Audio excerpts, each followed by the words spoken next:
이렇게 조경태 집사님 댁에 몇 주간 신방을 갔었어요. 가실 때마다 처음 갔을 때는 여러분들 아시다시피 우리 김도화 성도님께서 처음 갔을 때 막 우시더라고요. 막 우시면서 하시는 말씀이 자기가 병원에 있는 동안에는 얼마나 힘들었는지 마음이 공허하고 그리고 병원밥 먹는 게 시원찮고 그래가지고 집에 가야 되겠다라는 생각을 가지고 집에를 오셨습니다. 그런데 오셨는데 세상에 자기가 오른팔이 다치고 오른팔이 부러져가지고 살다 보니까 와서 할 수 있는 게 아무것도 없다라는 것이죠. 청소도 할 수 없고 요리도 할 수가 없고 이러고 났더니 가족들에게 너무나도 민폐만 끼친다는 생각이 들어서 너무나도 속상하다고 하시면서 계속 우시더라고요. 결국 하시는 말씀이 나는 이제 쓸모없는 노인네인가 보다라고 하시면서 그렇게 하염없이 눈물을 흘리시더라고요. 그래서 말씀을 드렸죠. 전혀 그렇지 않습니다. 저도 어렸을 때 고등학교 때 저희 어머니께서 다리를 다치신 다음부터 목발을 짚고 다니셨어요. 그래서 다리를 다친 다음에 목발을 짚고 다니신 그 다음부터 저는 그때부터 설거지를 했고 그때부터 집 청소를 했어요. 그런데 그것이 오히려 저의 인생에 굉장히 많이 도움이 됐어요. 나중에 결혼을 했는데도 불구하고 결혼을 했을 때 남자로서 뭐 아무것도 안 하고 집에 누워있는 게 아니라 설거지도 할 수 있었고 빨래도 할 수 있었고 그리고 또 뭐였지? 청소도 할 수 있었고 그리고 뿐만 아니라 이런 것들 집의 가정 일들을 다 하다 보니까 나중에 준하가 나왔을 때도 제가 기저귀도 어렵지 않게 갈았고 준하를 잘 돌보기도 하면서 더욱더 가정에 충실한 남자가 될 수 있었던 것이죠. 그런 것처럼 집에 한 명이 어려움을 당하면 그 가족 모두가 함께 다 새로운 일들을 하게 되는 것이죠. 그러면서 저번에 갔을 때는 우리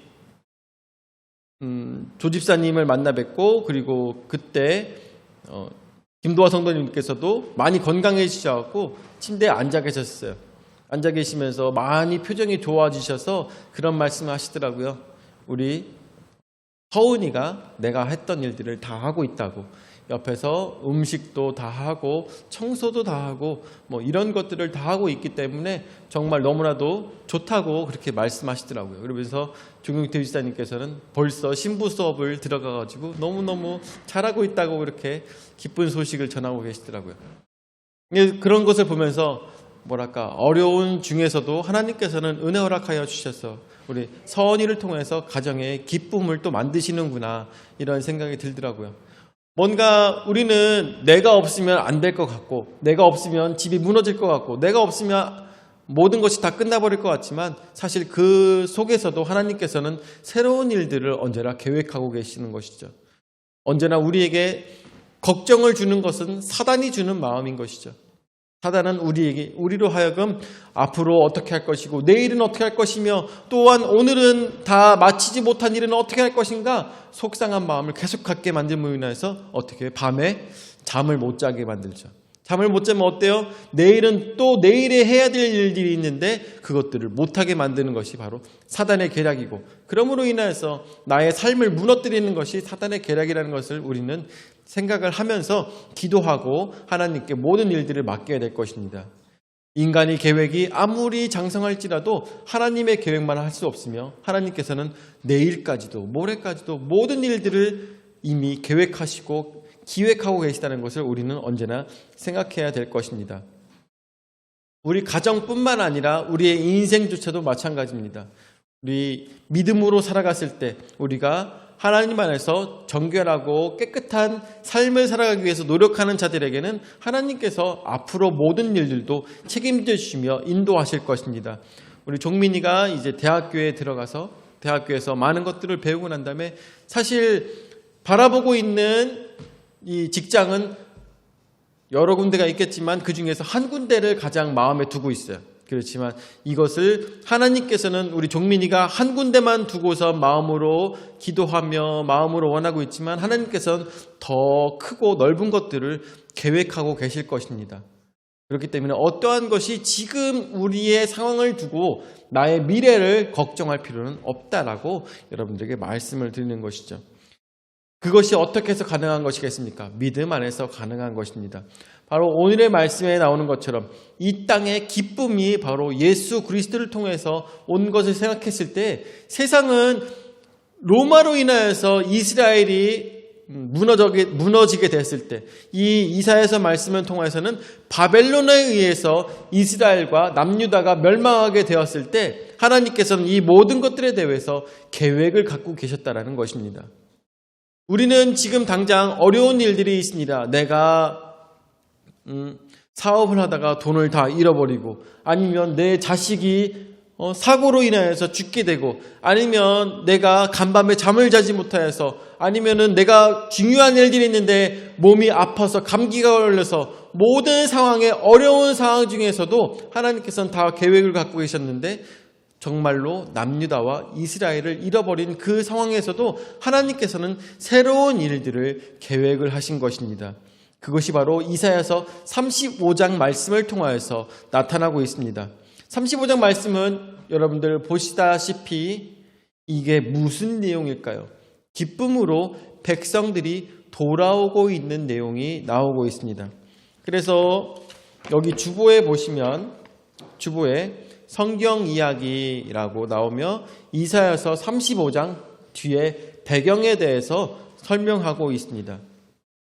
이사야서 35장은 이사야서의 전반부에 속하며 이 부분은 아직 남유다와 예루살렘의 멸망하기 전을 배경으로 하고 있습니다. 이때는 아수르 제국이 근동 지역에서 신흥 강국으로 등장하던 때였습니다.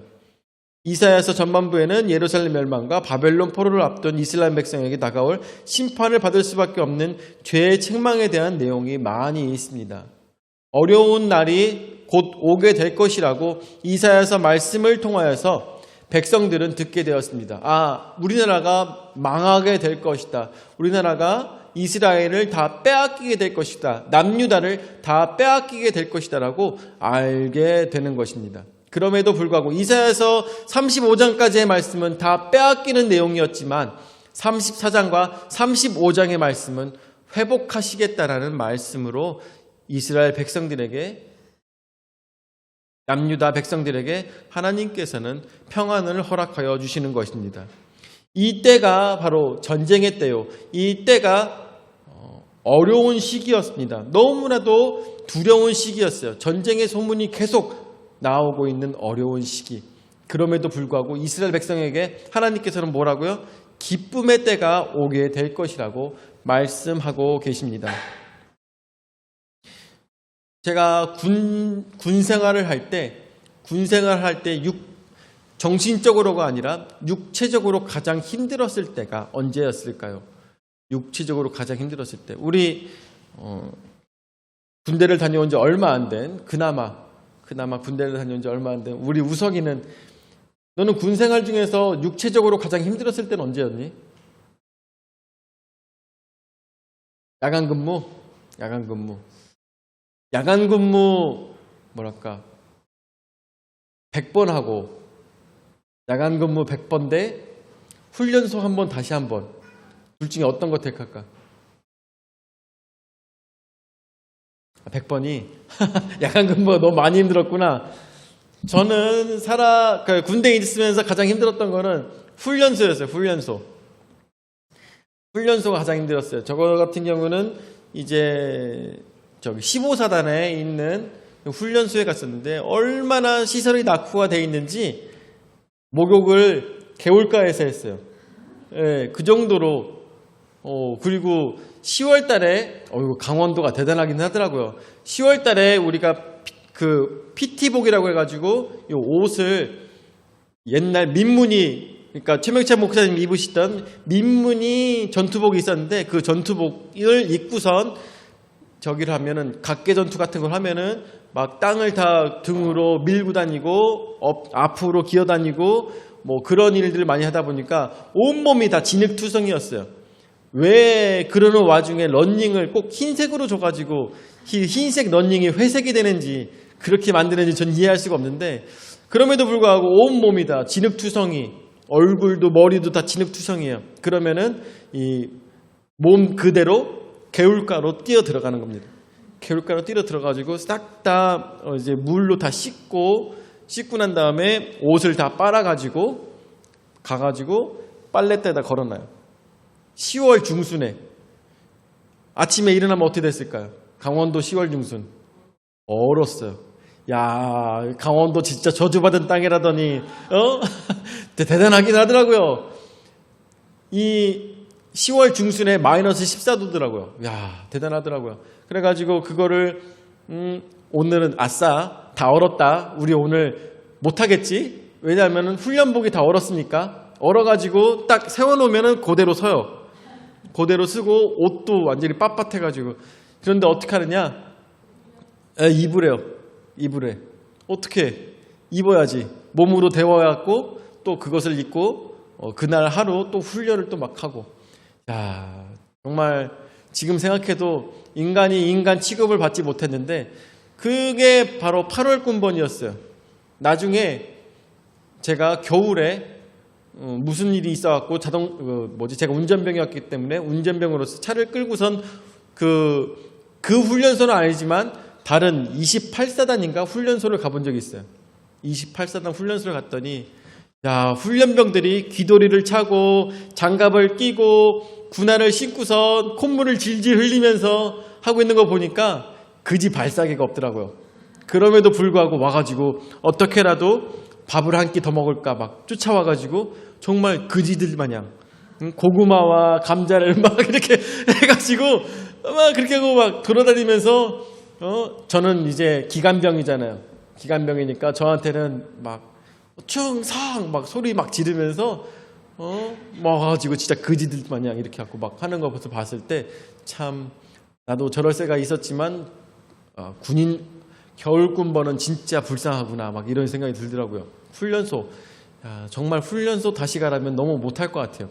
이런 생활을 인간 같지 않은 생활을 5주를 해요. 5주를 아무것도 인간의 이성이 통하지 않는 5주 어떠한 뭐랄까 어떠한 그런 저 아픕니다 이런 거 통하지 않는 5주 이게 되게 신기한 게 얼마나 이 훈련이 힘든지 제 친구는 4주간 똥을 못 넣었어요. 이게 정신적인 문제도 있겠지만 이제 저 같은 경우는 2주를 똥을 못 넣었는데 2주를 똥을 못 넣었고 저는 변비인 줄 알았어요. 근데 나중에 알고 보니까 이 정신적인 스트레스가 너무 크고 뿐만 아니라 몸에 너무 힘드니까 몸에서 이 모든 에너지를 다 먹는 거에서 흡수를 다 하니까 똥이 나오질 않는 거예요. 똥이 생기질 않는 거예요. 한마디로 생기질 않는 거예요. 진짜 신기한 몸의 경험들을 많이 했는데 제가 지금 하고 싶은 얘기는 뭐냐. 그렇게 5주간 모든 것들로 하여금 텔레비전도 못 봐, 핸드폰도 못 봐, 그리고 뿐만 아니라 5주 동안에 PX도 가볼 수가 없어요. PX도 가지 못하기 때문에 그야말로 훈련병들한테 가장 먹고 싶은 게 뭐냐면 초코파이라고 하잖아요. 괜히 하는 얘기가 아니에요. 왜냐하면 왜 초코파이를 먹고 싶으냐면 단 거를 먹어본 적이 없기 때문에 5주 동안 단 거를 먹어본 적이 없기 때문에 너무나도 먹고 싶은 거예요. 그래가지고 종교 행사를 꼭 가는 거죠. 교회를 가가지고 거기서 초코파이를 얻어먹는 거죠. 너무나도 절실한 거예요. 정말 세상과 단절된 5주. 잠도 내 맘대로 잠 못 자. 그리고 일어나는 시간도 내 맘대로 하지 못해. 뿐만 아니라 잠자다가 깨워가지고 야간 근무시키고 잠자다가 깨워가지고 야간 근무시키고 정말 짐승과 같은 삶을 거기서 훈련소에서 지냅니다. 국민한 지금 거기까지는 아니겠죠. 거기까지는 아니겠죠. 요즘은 애들이 많이 약해져가지고 그렇긴 해도 훈련소는 사뭇 달라요. 훈련소는 사뭇 다르긴 한데 거기서 제대로 잡아놓지 않으면 거기서는 사람도 팹니다. 왜 패냐면은 몰라 지금은 안 패겠지. 근데 사람을 왜 패냐면은 사고 나지 말라고 패요. 근데 몰라요. 사고 나지 말라고 패는 거긴 한데 지네들 패고 싶어서 패는 건지 하여튼간 그렇게 패면서 하는 이유가 진짜 총을 다루고 진짜 총알을 쏘기 때문에 패면서 교육을 시켜요. 그리고 진짜 수류탄을 던지는 거기 때문에 거기서 그런 식으로 하는데 시간이 너무 지나가지고 하고 싶은 얘기 너무 많은데 어쨌든 간에 그 훈련소를 마치고 5주의 훈련소를 마치고 처음으로 5주 만에 차를 타고 밖에 나오게 되었습니다. 이제 다른 부대로 가는 거예요. 마치 팔려나가는 것 마냥. 이렇게 훈련을 다 시켜놨으니까 다른 부대에 가서 거기서 이제 맡은 일을 충실하게 해내라 라는 마음을 가지고 퇴소식을 다 하고 난 다음에 차를 타고 밖에 나갑니다. 아니요, 낮에. 그렇게 야만적이진 않아요. 막 야반에 막 이렇게 하고 하진 않아요. 그래갖고 차를 타고 나가는데 진짜 처음으로 길에 펴 있는 꽃 한 송이가 보이더라고요. 진짜로 땅에 펴 있는 꽃 한 송이를 보았을 때 세상이 이렇게 아름답구나라는 생각이 들더라고요. 바깥이 이렇게 아름답구나. 할머니를 봐도 자기네들끼리도 그런 얘기를 해요. 완전 우리 미친 것 같다고 하면서 할머니를 봐도 야, 저 할머니 젊었을 때 엄청 이쁘셨겠구나. 그러면서 또 지나가는 여자만 봐도 어린아이만 봐도 야, 쟤는 나중에 엄청 이쁘게 크겠구나. 쟤는 딱 보니까 저 여자애는 꾸미면 엄청 이쁠 거야. 막 그러면서 계속 남자들만 오죽만 보다가 여자들 할머니를 보든 애를 보든 여자만 보면은 쟤는 이쁠 거야. 쟤는 예쁘게 클 거야. 할머니는 예뻤을 거야. 막 그러면서 막 그렇게 얘기를 막 합니다. 왜 그런 얘기를 하느냐? 세상에 가장 나락에 떨어져 보니까 가장 힘든 삶을 하다 보니까 자기의 인생의 가장 끝에 가서 보니까 모든 것들이 즐겁고 기쁨이 차고 넘치더라는 것이죠. 야, 어떻게 이럴 수가 있을까? 이런 생각이 들 정도로 너무나도 힘든 모든 상황 중에서 저희가 지금 군대에 대해서 간증을 했지만 우리 유재용 집사님은 더 하실 말씀이 많으시겠죠. 정말로 더 오랜 시간을 그곳에서 고생하시면서 계셨기 때문에 모든 어려움을 겪고 났더니 모든 것들이 다 즐겁고 모든 것들이 행복하고 모든 것들이 그렇게 특별한 것이었다는 것이죠. 여기서 이사야서 35장의 말씀이 나오고 있는 것은 바로 이 바벨론에게 포로로 잡혀간 후에 그들이 해방의 시기가 됐을 때 맞게 되는 기쁨에 대해서 이사야는 표현을 하고 있는 것입니다. 이사야는 표현을 하고 있어요. 근데 아직 이스라엘 백성들은 아직 포로로도 끌려가지 않은 상태예요. 그렇지만 그것이 아니라 이사야서는 벌써 너희는 포로로 잡혀갔다가 그곳에서 돌아오게 될 것에 대해서 예언하고 있는 내용입니다. 그래서 35장 1절에서부터 말씀을 보면은 첫 번째로 여호와의 영광이 임한 것에 대해서 말씀하고 있는데, 자, 1절에서부터 말씀 보죠. 광야와 메마른 땅에 기뻐하며 사막이 백합화같이 피어 즐거워하며 라고 얘기하고 있습니다. 자, 제가 아까 훈련소에서 차 타고 나오면서 무엇을 봤다고 했습니까? 꽃 한 송이를 봤다고 했어요. 근데 그 꽃 한 송이를 보니까 어떤 마음이 들었다고요? 이렇게 아름다운 꽃이 있었구나. 세상에 이렇게 아름다운 모습이 있었구나. 세상에 이렇게 멋지구나라는 것을 그제서야 깨달았다는 것이죠. 훈련소에서 나왔을 때 이스라엘 백성들은 포로로 끌려갔다가 이제 이스라엘로 돌아오고 있는 이 중간에 그 광야에서, 아무것도 없는 광야, 진짜 메마른 그 광야에서 무엇을 봤다는 것입니까? 이 메마른 땅조차도 기쁨이 차고 넘쳤다라는 것입니다. 사막의 백합화같이 피어 즐거워하며 라고 했습니다. 사막의 백합이 필까요? 안 필까요? 안 핍니다. 근데 사막의 백합이 피면 얼마나 기쁘겠습니까? 메마른 사막에 백합이 폈어. 얼마나 아름답겠습니까? 그러한 마음이 이스라엘 백성들에게 나타난다는 것입니다. 언제? 바로 2절 말씀에 무성에게 피어 기쁜 노래로 즐거워하며 레바논의 영광과 갈멜과 샤론의 아름다움을 얻을 것이라. 그것들이 여호와의 영광 곧 우리 하나님의 아름다움을 보리로다 라고 이야기하고 있습니다. 여기서 나오는 레바논은 가장 아름답고 풍요로운 땅을 얘기하고 있는 것입니다. 갈멜과 샤론, 이 모든 아름다움들을 우리가 얻게 될 것이라고 얘기하고 있습니다. 이사야는 많은 환상을 보았지만 가장 아름다운 것으로 무엇을 보았을까요? 우리는 가장 아름다운 것으로 우리의 한계 속에서 가장 아름다운 것을 표현하면 뭐라고 표현할 수 있을까요? 뭐처럼 아름답다고 할까요? 무지개처럼 아름답다? 아니면은 환상 속에 있는 것 같다? 여러 가지로 아름다움을 표현하겠지만 이사야는 아름다움을 표현할 때 표현할 수 있는 방법이 없어서 레바논의 영광과 갈멜과 샤론의 아름다움을 얻을 것이라까지 이야기하고 있는 것입니다. 그것들이 여호와의 영광 곧 우리 하나님의 아름다움을 보리로다 이야기하며 그 해방의 때를 묘사하고 있는 것입니다. 아름답게 기뻐하며 즐거워하며 그 바벨론을 나와서 광야를 지나가고 있는 사막을 지나가고 있는 그 땅에서 이스라엘 백성들은 그 사막 가운데서도 기쁨을 누리며 집으로 돌아가게 될 것이다 라고 이야기하고 있습니다. 자, 두 번째로 어떻게 해서 이런 감사가 나오게 되는 것일까요? 너희를 구하시리라. 3절서부터 말씀을 보죠. 너희는 약한 손을 강하게 하며 떨리는 무릎을 굳게 하며 이 해방이 너희에게 올 것이니 너희는 약한 손을 강하게 하며. 여러분들, 이 이스라엘 백성들은 지금 당시 무엇을 잃어버렸습니까? 무엇을 잃어버렸어요? 그야말로 나라를 잃어버린 것이죠. 나라를 잃어버렸어요.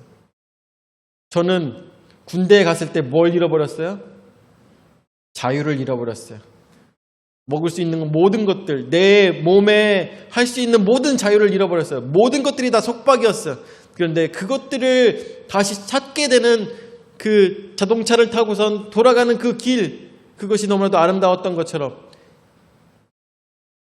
이스라엘 백성들은 이제 모든 것들, 나라를 잃어버렸던 약한 손, 그리고 떨리는 무릎이 있었지만 나라를 잃어버리면 어때요? 내가 지금 언제 죽을까? 내가 언제 노예로 팔려가게 될까?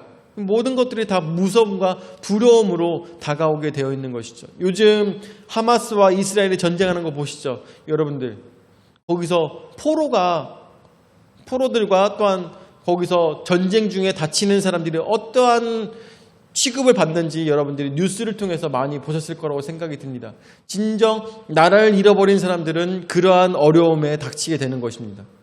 인간으로서 대접을 받지 못하게 되죠. 근데 이 이스라엘 백성들은 이 모든 것들을 잃어버렸었는데 그 손이 약해서 떨리게 되고 무릎이 떨리게 되지만 이제는 굳게 서라고 이야기하고 있습니다.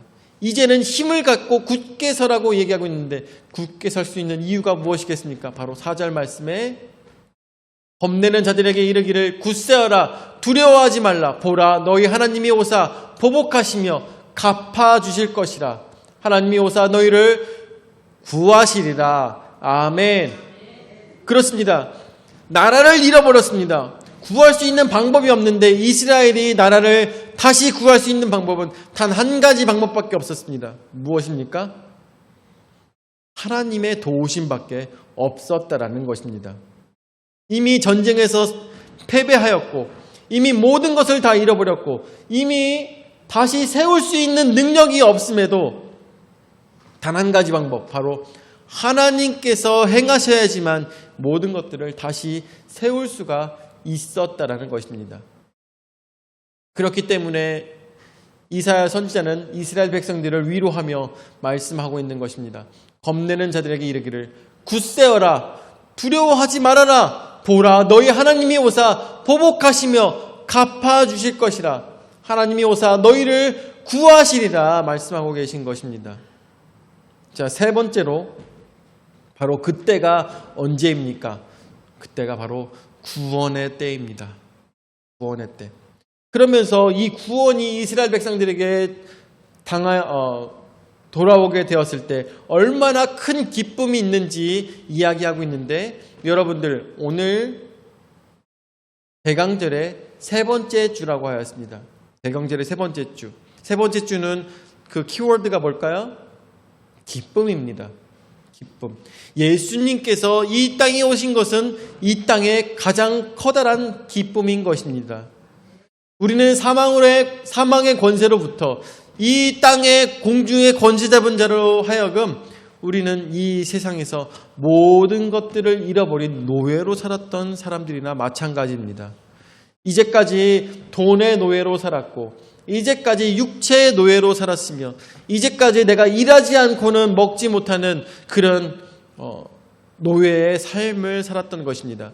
공중의 권세자 자를 통하여서 나의 마음까지도, 나의 기쁨까지도 빼앗겨버린 그러한 삶을 살았던 것이 바로 우리 인간들의 삶의 모습이라는 것입니다.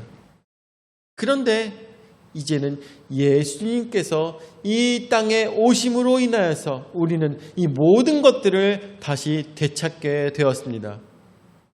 육체로부터 자유하게 되고, 또한 물질로부터 자유하게 되며, 그리고 잃어버렸던 기쁨을 우리는 다시 찾게 될 것이라는 것입니다. 어떻게 이것이 가능하겠습니까? 어떻게? 바로 하나님께서 너희를 구하시고자 하는 그 열심이 바로 우리로 하여금 구원의 그때를 허락하여 주신다는 것입니다. 내 힘으로 할 수 있습니까? 내 힘으로 나라를 다시 일으킬 수가 있습니까? 내가 아무리 노력을 한다 하더라도 여러분들 잃어버린 나라를 다시 찾을 수가 있겠습니까? 내가 아무리 해도 안 됩니다. 오로지 하나님의 은혜로서만 가능하다라는 것입니다. 이스라엘을 되찾았던 것처럼, 남유다를 되찾았던 것처럼 우리는 이 죄악된 세상 속에서 바로 생명을 되찾은 것을 믿으시기 바랍니다. 그것은 바로 예수 그리스도를 통해서 우리에게 주시는 구원의 기쁨이요, 사망의 권세를 이긴 바로 나사렛 예수 그리스도를 통하여서 우리도 사망의 권세를 이기게 되었다라는 것입니다. 그것의 기쁨이 어떻게 우리에게 오고 있느냐? 바로 세 번째로 구원의 그때, 그것이 어떠한 모습으로 오게 될까요? 5절서부터 말씀을 보면, 그때에 맹인의 눈이 밝을 것이며 못 듣는 사람의 귀가 열릴 것이며 라고 이야기하고 있습니다. 맹인의 눈이 밝을 것이며 못 듣는 사람의 귀가 열릴 것이라 했습니다. 예수 그리스도께서 이 땅에 오심으로 인하여서 그 구원의 때가 되었을 때 맹인이 보게 된다는 것입니다. 이때까지는 우리 세상 살아가면서 세상의 물질로 인하여서 우리의 눈이 가려졌습니다. 세상에 먹고 살아야 되는 문제들 때문에 우리의 눈이 가려지게 된 것입니다. 우리의 물질 때문에, 물질에 대한 욕구와 찾는 그 마음 때문에 우리의 귀까지도 들리지 않는 귀가 되어서 오로지 돈으로만 모든 것을 해결하기 위해서 우리는 달려가는 인생이었지만, 그때 그들에게는 밝히 보게 될 것이며 귀가 열리게 될 것이라고 이사야서는 우리에게 해방의 때를 이야기하고 있습니다. 6절 말씀에 그때 저는 자는 사슴같이 뛸 것이며 말 못하는 자의 혀는 노래하리니 이는 광야에서 물이 솟겠고 사망에서 시내가 흐를 것임이라 라고 이야기했습니다. 모든 자가 기뻐 뛰는 그날, 그 입을 통하여서 이제까지 세상 노래와 이제까지 다른 사람을 비방하는 말만 하던 그 입을 통하여서 하나님께 감사하며 하나님 앞에 영광 올려드리는 찬양이 그 입술을 통해서 나타나게 될 것입니다. 언제? 해방의 그때, 예수님께서 이 땅에 오시는 그때에 우리에게 기쁨이 충만하게 될 것입니다. 여러분들, 광야에서 물이 솟아날 수가 있을까요? 광야에서, 사막에서 시내가 흐를 수 있을까요? 어때요? 가능하다고 보십니까? 사막에서 시내가 흐를 수 있을까요? 사막에서, 광야에서 물이 솟겠습니까? 제가 그동안 그 이스라엘을 가서 봤던 광야에는, 또한 사막에서는 절대 물이 흐를 수가 없고, 또한 절대로 물이 솟을 수가 없습니다. 너무나도 황량해요. 근데 그럼에도 불구하고 그곳에 비가 내리잖아요. 비가 내리면 그 광야에, 되게 웃긴 게 비가 오는 그때에만 광야에 시내가 흐릅니다. 그때에만 물이 흘러요. 진짜 신기한 거예요. 비가 어찌나 오는지 그때 모든 것들이 다 쓸려나가더라고요. 더러웠던 것들이 다 쓸려나가고 없던 길이 막 생기고 없던 일들이 갑자기 이 물들이 지나가고 나면 그곳에 막 꽃이 피고 그래요. 여러분들, 인간이 하는 방법으로는 도저히 광야에다가 꽃을 필 수가 없고 사막에서 시내가 흐르게 할 수 없습니다. 오로지 언제? 하나님께서 비를 허락하셔야지만 가능하다는 것을 우리는 생각해야 될 것입니다. 모든 것이 불가능한 그때, 그 장소에 하나님께서는 모든 것들을 가능하게 하시는 역사가 있다는 것을 믿으시기 바랍니다. 7절 말씀에 뜨거운 사막이 변하여 못이 될 것이며 메마른 땅이 변하여 원천이 될 것이며 승냥이 눕던 곳에 풀과 갈대와 부들이 날 것이며. 자, 8절 말씀에 거기에 대로가 있어 그 길을 거룩한 길이라 일컫는 바 되리니 깨끗하지 못한 자는 지나가지 못하겠고 오직 구속함을 입은 자들을 위하여 있게 될 것이라. 우매한 행위는 그 길로 다니지 못할 것이며 라고 얘기하고 있습니다. 여러분들, 8절 말씀을 통해서 여러분들이 깨달음이 있으시기 바랍니다. 8절 말씀을 통해서 보시다시피 아까 여러분들에게 말씀드렸다시피 이 35장의 말씀은 무엇을 위해서 쓰여진 글이라고 했습니까? 이스라엘 백성들이 바벨론에서 포로 잡혔다가 돌아오는 길을 묘사한 것이라고 여러분들에게 말씀을 드렸는데 8절 말씀을 통해서 보니까 이것은 영적인 깨달음이 있는 말씀이라는 것을 여러분들이 깨달아 알 수 있을 거라 생각이 드는데 이것은 비단 이스라엘 백성들의 기쁨에 대해서만 묘사한 것이 아니라 바로 하나님께서 행하시는 어떤 특이하고 특별한 일을 8절 말씀을 통해서 이루고 계시다는 것을 우리가 볼 수가 있는데 거기에 대로가 있어서 그 길을 거룩한 길이라 일컫는 바 되리니. 갑자기 이런 말을 갑자기 하는 거예요. 거기에 길이 생기는데 그 길은 거룩한 길이라고 하는데 깨끗하지 못한 자는 지나가지 못하겠다고 얘기하고 있습니다. 갑자기 왜 이런 얘기가 나올까요? 깨끗하지 못한 자는 그 길을 가지 못한다. 그 기쁨을 함께 누리지 못할 것이라고 얘기하고 있습니다. 여러분들 무엇이겠습니까? 바로 예수 그리스도를 통하여서 구원받은 자를 이야기하는 것입니다. 예수 그리스도를 통하여서 깨끗한 받은 자만이 그 길을 걸어갈 수 있다라고 말씀하고 계시는 것입니다. 이것은 이스라엘 포로 잡혔던 자들이 집으로 돌아오는 길을 묘사한 것뿐만 아니라 많은 성도들이 하나님 나라에 가는 그 길을 묘사한 것과 마찬가지라는 것을 우리는 영적으로 깨달아 알으시기를 바랍니다. 이곳에서는 구속함을 입은 자들을 위하여 이 길이 있게 될 것이라고 했고 또한 어리석은 자는 그 길로 다니지 못하게 될 것이라고 이야기하고 있습니다. 9절 말씀에 거기에는 사자가 없고 사나운 짐승이 그리로 올라가지 못하므로 그것을 만나지 못하겠고 오직 구속함을 받은 자만 그리로 행할 것이며. 어디를 얘기하겠습니까? 바로 천국을 얘기하는 것이겠죠. 천국을 얘기하는 것이죠.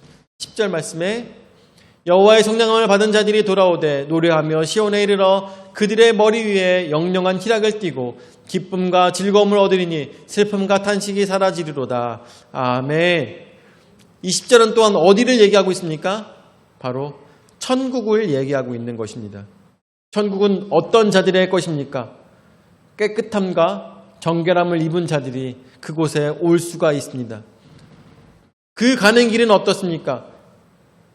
물이 나고 샘물이 터지며 또한 시내가 생긴 그 길, 오로지 하나님만이 이 모든 것들을 깨끗하게 하실 수 있는 그 역사 가운데 그곳에 거룩하게 깨끗하게 정결하게 선 자들만 그 길로 갈 수 있다고 말씀하고 있는 것입니다. 그렇게 했을 때 어떠한 기쁨? 영영한 희락을 띠고 기쁨과 즐거움을 얻을 것이라고 이야기하고 있습니다. 예수 그리스도가 바로 이 성탄에 오시는 예수 그리스도만이 우리에게 영영한 희락과 기쁨과 즐거움을 주실 것입니다. 오늘 예수 그리스도를 믿음으로 새 생명을 얻고 또한 하나님 안에 거하는 여러분들 모두가 바로 이 영영한 희락과 기쁨과 즐거움을 얻으시기를 예수 그리스도로 축원을 드립니다. 아멘. 사랑의 주님 은혜와 사랑을 감사를 드립니다. 오늘도 저에게 귀한 은혜의 말씀 허락하여 주셔서 말씀으로 깨달을 수 있도록 인도하여 주심을 감사를 드립니다. 세상은 어둡고 세상에는 길이 없고 또한 세상에는 노예된 자로서 잡힌 자로서 살아갔던 모든 영혼들입니다. 그렇지만 해방의 때가 그때 바로 예수 그리스도께서 십자가 달려 돌아가심으로 인하여서 부활하심으로 인하여서 우리에게 부활의 첫 열매가 되심으로 인하여서 우리에게 모든 길이 열리게 되었고 사막에 물이 나며 사막에 냇가가 생기는 그 귀한 역사가 우리에게 생김을 너무나도 감사를 드립니다. 정결하게 입은 자들, 온전함을 입은 자들이 주 앞에 돌아갔을 때 주님께서 영영한 희락과 기쁨을 허락하실 걸 믿사오니 오늘도 주님 하나님 나라를 바라보며 온전한 그 나라를 바라보며 영원한 그 나라를 바라보며 희망과 기쁨으로 이 세상을 주님의 이름으로 영위해 나가며 많은 사람들을 주님의 이름으로 바꿔나갈 수 있는 귀한 우리 영혼들이 될 수 있도록 인도하여 주시옵소서. 이제는 자기 몸부려 죽기까지 우리 죄를 담당하신 구주 예수 그리스도의 은혜와 자기 외대를 주기까지 우리를 사랑하신 아버지 하나님의 무한하신 사랑과 성령 하나님의 감화 감동 역사 교제 위로 내주신 은혜가 오로지 그 대로에서 주님 안에 정결함을 얻고 하나님 나라를 마음에 품고 그곳을 향하여서 달려가고자 하는 모든 성도들 머리 위에 영원히 함께 하실지어다. 아멘.